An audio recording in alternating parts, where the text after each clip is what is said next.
A cornerstone investor in a multi-million-dollar plan to revitalise the Whanganui Port says the proposed ferry service is putting the whole project in jeopardy. The boat builder Q West says Midwest Ferries is piggybacking on a viable plan and risks scuttling attempts to get government funding. Our Taranaki Whanganui reporter Robin Martin has been dockside. The Whanganui Port has seen better days. Once a bustling hub, it is now little more than a collection of scruffy sheds, and its 3 wharves are in desperate need of some TLC. The city bought back the port from a private owner about 10 years ago and has already invested $1.5 million in Wharf 1. The Mayor, Hamish McDougall, has exciting plans for the area. The proposal is to take those silos down, to move one of our major industries, Q West, which is a boat builder, into the centre of the port. Then you've also got a enhancement of the recreational boating ramp, which is heavily used by Manawatu and Whanganui and Rupehu. The government coughed up $500,000 for the Port Master Plan as part of its Accelerate 25 regional growth strategy. It's expected to contribute about a third of the cost of the $10 million project if it comes to fruition. The Midwest Ferries proposal for a daily freight service between Whanganui and Motueka is not included in the plan, but Mr McDougall says it could be added if it proves its case. The owner of Key West, Miles Fothergill, says talk of a ferry service is an unnecessary distraction.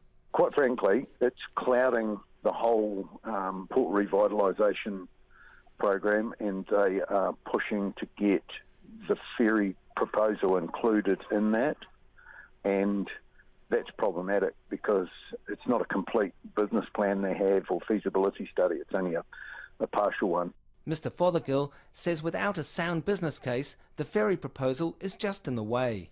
My concern, I've been quite vocal about it, is that if that's not done properly, if that's done half-baked, then the government and local government council could look at this and effectively say, well, you know, it's just not going to fly and jeopardise the rest of it.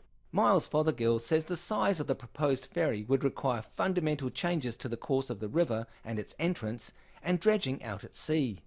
Whanganui businessman Neville Johnson is behind Midwest Ferries, and he's been exploring the concept for about 7 years. He's got bold plans for a $55 million redevelopment of the port, with a freight service starting in 3 to 4 years' time, joined later by a passenger service. Mr Johnson says it's financially viable if berthage fees are waived, and dredging the infamous Whanganui bar doesn't faze him either. We have to dredge the bar down to 7 metres low tide, okay, and at that the swell and problems with the bar, as everyone keeps talking about, virtually disappear. It was dredged down to 7 metres successfully, as I say, back in 1990, so it's not as though we're just sort of taking advice on this. It has been done. Mr Johnson says Key West's reservations are a surprise to him. Well, it's all news to me. I haven't heard anything like that before. I thought in the discussions I've had with Miles that we were getting on extremely well, looking at both our ventures, that it could be accommodated quite well. Does it concern you at all? No. You think you'll work it? Oh yeah, we'll work around that, no problem, I'm sure. The council has asked to see more information from Midwest Ferries before it presents its business case to the government. For Checkpoint, ko Robin Martin Tēnei.